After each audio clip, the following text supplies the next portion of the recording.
আজি লাংফেৰ পৰিষদীয় সমষ্টিত ইয়াৰ কংগ্ৰেছ আৰু APHLC যিসকলে বিগত সময়ত কৰি আহিছিলে এই কাৰ্যকৰ্তাসকলে কংগ্ৰেছ বা APHLC এই দুটা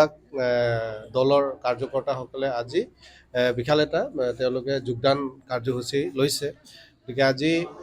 আমাৰ কাৰ্বি আংলং অট'নমাছ কাউন্সিলৰ মাননীয় CM ছাৰ ডক্টৰ তুলিৰাম ছাৰৰ নেতৃত্বত কাৰ্বি আংলঙত বিভিন্ন চুকে কোণে বিভিন্ন স্থানৰ যিটো উন্নয়ন যিটো বঁটা সেই উন্নয়ন বঁটাৰ আমি সকলোৱে দেখি পাইছে আৰু ৰাইজৰ বিভিন্ন সমস্যাবিলাক যিটো সমাধান কৰিবলৈ পাইছে তেনে ক্ষেত্ৰত ৰাইজে এতিয়া গম পাইছে। গতিকে তেওঁলোকে এতিয়া বিজেপিৰ যিটো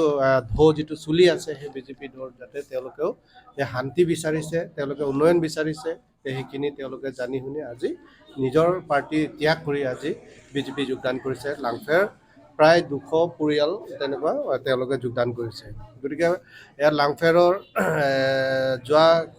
কেইমাহমান আগতো যোগদান কাৰ্যসূচী লৈছিলোঁ। তেওঁলোকে এতিয়া আমাৰ দলৰ লগত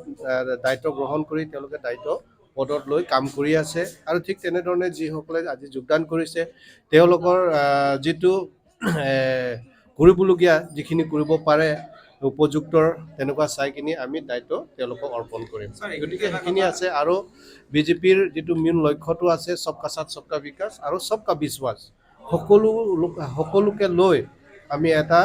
দেশ নিৰ্মাণ কৰিবলৈ গৈ আছোঁ। যিটো বস্তু আমি দেখি নোপোৱা বস্তুবিলাক যিটো বাস্তৱ ৰূপত যিটো লৈ অনাৰ ক্ষেত্ৰত বিজেপি চৰকাৰখনে ঘূৰি গৈ আছে। মাননীয় কাৰ্যবাহী মহোদয়, ইয়াত এটা কথা মুখ্য কাৰ্যবাহী সদস্যই এটা কথা কৈছিলে যে কাৰ্বি সমষ্টিত বিশেষকৈ বহুকেইটা আঁচনি টেণ্ডাৰ কল কৰিছে ইতিমধ্যে কৰিছে আৰু একদম এইটো প্ৰসংগনীয় কথা হয়। আপুনি যিটো প্ৰশ্ন সুধিছে, কিছু মাহ আগত যিটো মাননীয় CM ছাৰ তেওঁ লাংফেৰ সমষ্টি তেওঁৰ আজিৰ দৰে যিটো সভা আছিল এই সভাত তেওঁ অংশগ্ৰহণ কৰি ৰাইজৰ যিটো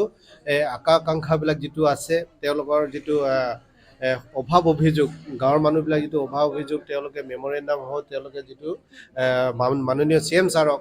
তেওঁলোকে যিটো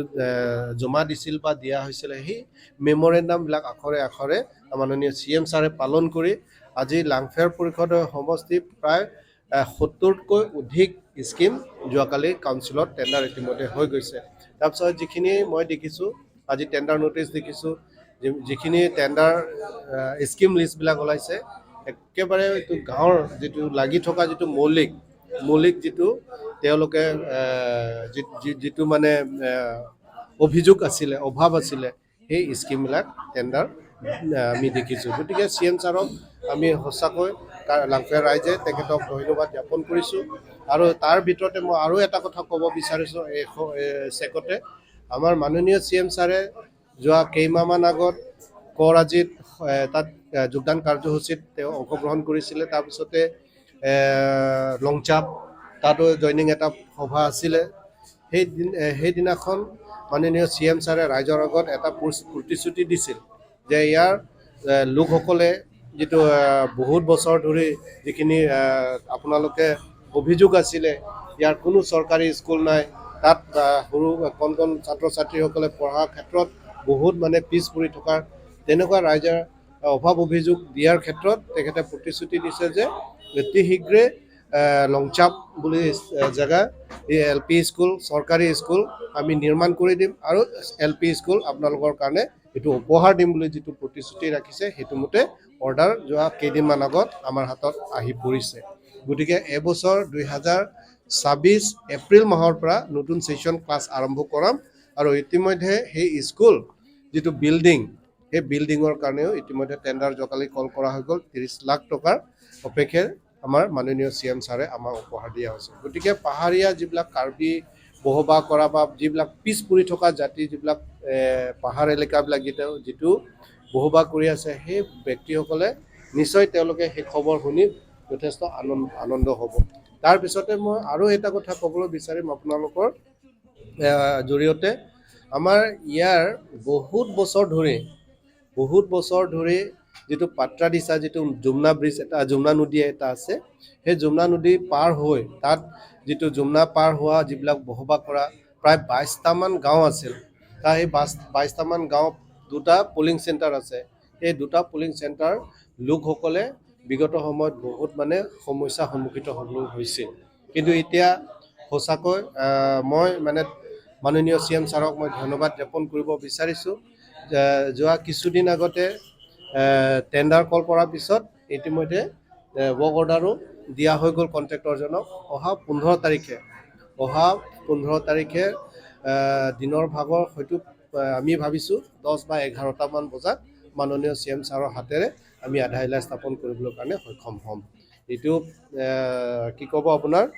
2 হুইলাৰ্ছ যাব পাৰা কি ক'ব নহয় চাৰিচকীয়া বাহন 2ৱে যাব পাৰা তেনেকুৱা বহল ৰাস্তা আমি পাইছোঁ গতিকে কৰাজি আৰু ৰেলাংচো বাৰিলং লংচাপ তাৰপিছতে কি ক'ব সেইফালে হিজুং লাংচো সেই অঞ্চলৰ মানুহসকলৰ কাৰণে যথেষ্ট তেওঁলোক উপকৃত হ'ব মই সেইটোৱে মাননীয় CM ছাৰকো ধন্যবাদ জ্ঞাপন ইয়াৰ মানে কৰিছোঁ অহাবাৰ বিধানসভা নিৰ্বাচনৰ একদম 100% আৰু যোৱাবাৰ MP ইলেকশ্যন কিমান পাইছোঁ তাতকৈ ডাবল আমি পাম ইয়াত কোনো সন্দেহ নাই ইয়াত কিছিও কাম নহয় কিছিও কাম নাই তেওঁলোকে মুখৰ পৰা কি কয় কৰা কি কয় চবে ৰাইজে এতিয়া দেখি আছে তেওঁলোকৰ কথা মূল্য নাই যিটো ৰাইজৰ আগত যিটো কথাবিলাক ৰাখে সেই কথা কি কৈছে তেওঁলোকে নিজেও পাহৰি যায় তেনেকুৱা দলৰ লগত ৰাইজে কেনেকুৱা আগভাগ ল'ব গতিকে নিশ্চয় বিজেপিয়ে জয় হ'ব আৰু আমাৰ 5টা বিধানসভা আমি 5টা বিধানসভা ডক্টৰ তুলিৰাম ৰহাং ছাৰৰ নেতৃত্বত আমি বিপুল ভোটত জয়লাভ হ'ম তাৰ ভিতৰতে আমি